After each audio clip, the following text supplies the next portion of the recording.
Y para alguien que no conozca esto de un fondo de startups, que era un poco donde estabais vosotros enfocados, ¿qué quiere decir exactamente, ¿no? ¿Que buscáis startups que están empezando? ¿Cómo funciona eso? Sí, bueno, a ver, un fondo de capital riesgo, básicamente lo que acabamos haciendo es buscamos compañías o sea, en la fase de inversión en la que acabas invirtiendo y, bueno, analizas, conoces muy bien al equipo y luego después pues tomas decisión de inversión, ¿no? Pero un poco, por definición, un fondo de capital riesgo hay unos gestores que son los que llevan el día a día, que son los que buscan compañías, hacen la selección y toman decisión de inversión y lo que buscábamos era inversores que invirtiesen en nosotros, asimismo, para poder hacer esto, ¿no? Al final es como lo mismo, un poco para hacerlo más lo habitual, ¿no? Pues la gente que invierte en fondos de inversión en el banco, pues van al banco, invierten su dinero en un fondo de inversión que invierte en otras compañías, ¿no? Y así es una forma de diversificar el riesgo. Nosotros, en vez de hacerlo vía bancario, pues hacemos más privado, de one-to-one. Entonces, nosotros montamos un vehículo de inversión, buscamos inversores que quieran invertir en startups y lo que hacemos es los metemos dentro del vehículo para luego nosotros tomar las decisiones de qué compañías invertimos y qué no. Y sería un poco la analogía, ¿no? Simplemente que en vez de ir al mercado y comprar un exchange, pues directamente lo que hacemos es comprar a los gestores de la compañía o a los fundadores. Y en las startups, que suelen decir que hay mucho riesgo, ¿no? en empezar una empresa, es un Sí. poco el fondo que invierte en startups, yo me lo imagino como esas tortuguitas que intentan llegar al mar y llega una de cada 10 o 20, un poco parecido, ¿no? O sea, el ratio de empresas que acaban teniendo éxito, ¿cuáles suelen ser en un fondo de este Pues, estilo? a ver, la estadística lo que dice es que de cada 10 inversiones que se hacen, por poner ahí un número como muy redondo, hay 5 que directamente se van a la basura. O sea, no valen nada y directamente es un write-off, por lo tanto, recuperación cero. Luego después hay unas 2, 3 que acabas recuperando el dinero invertido entre el 0,5 y el 1,5. Hay otras 2 que te reportan entre un 3 y un 5 veces lo invertido. Y luego hay una que tiene que reportarte 10 veces lo invertido, que es la que te hace recuperar el fondo, ¿no? Que es lo que se llama el home run un poco a veces. Y Y esa es un esto, poco la estadística, o sea que imagínate, o sea, por decirlo de alguna manera, el 50% de la basura, el 20% si tienes suerte recuperas lo invertido y ganas dinero con el 30% de las inversiones. Esa es la ¿y, cuál- estadística en capital riesgo, ¿eh?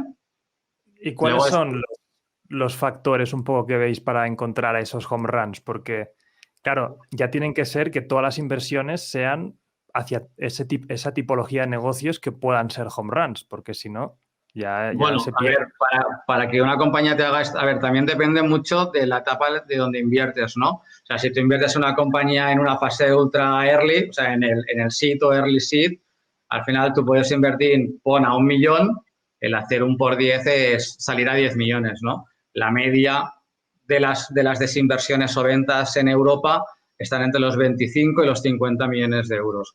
Entonces, al final, si tú inviertes muy prontito, es más fácil encontrar compañías que te aseguren un poco ese retorno. Si tú inviertes en fases posteriores, ¿no? Entrando en valoraciones de 5 o 10 millones, pues ahí sí que es verdad que es más fácil identificarlas porque ya tienen 2, 3 años de vida y por lo tanto hay mucha métrica, hay mucho número que puedes analizar. Nosotros nos situamos en la parte más inicial de un poco de la cadena, o sea, y hemos llegado a invertir en varios PowerPoints directamente y entonces, pues claro, pues ahí como tienes mucho riesgo, pues digamos que las probabilidades, o sea, si te sale bien, pues hacer más de un 10x, ¿no? Y eso tiene que compensarte lo otro, pero bueno, tienes que acabar encontrando. Entonces, para encontrar una muy buena compañía, a ver, lo más importante es que el sector sea bueno, que sea un mercado muy grande. Si tú quieres invertir, pero el mercado o el target o el potencial de facturación es muy pequeñito, esa compañía no va a crecer, ¿no? Entonces, lo importante parte de una compañía con una gran valoración es que el mercado sea muy grande. Puede ser porque el mercado nacional es grande o porque hay un mercado nacional atractivo, pero es muy fácil internacionalizar la compañía. No es eso que tengas que ir abriendo país por país, sino, pues, por ejemplo, un SaaS, una vez lo creas, lo pones en el mercado y el cliente puede estar en Australia, en Hawái o en España y es absolutamente indiferente, porque es un mismo producto y no tiene customización. Cuando ya son algo un poco más digitalización de negocio, entonces en ese momento a veces sí que eso es más complicado porque necesitas replicar el negocio en cada país que vas abriendo, ¿no? Entonces, pues bueno, hay varios factores que determinan el mercado y luego lo que es fundamental, pues siempre es el equipo, ¿no? O sea, nosotros que estamos en esa fase súper early, lo principal es que el equipo sea un equipo potente, capaz de hacer crecer la compañía y que tenga, si puede ser, que tenga experiencia en el sector también.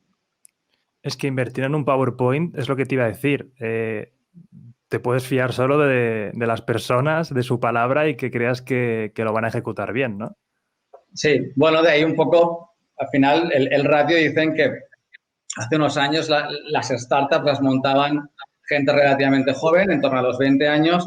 Ahora cada vez más la media de edad se sitúa más entre los 35 y los 40 años. ¿Por qué? Porque una vez el mercado ya madura, tú te vas a buscar compañías B2B, que básicamente son compañías que hacen negocio con otras empresas. Y entonces ahí la edad de los fundadores y el conocimiento del sector y de cómo funcionan es crítico para poder llegar a buen puerto, ¿no? En cambio, si tú lo que quieres es ir al público mayoritario, o sea, al B2C, que básicamente son a las personas, pues probablemente los jóvenes disrumpen mucho más porque están menos condicionados y tienen ideas mucho más nuevas y más locas, ¿no?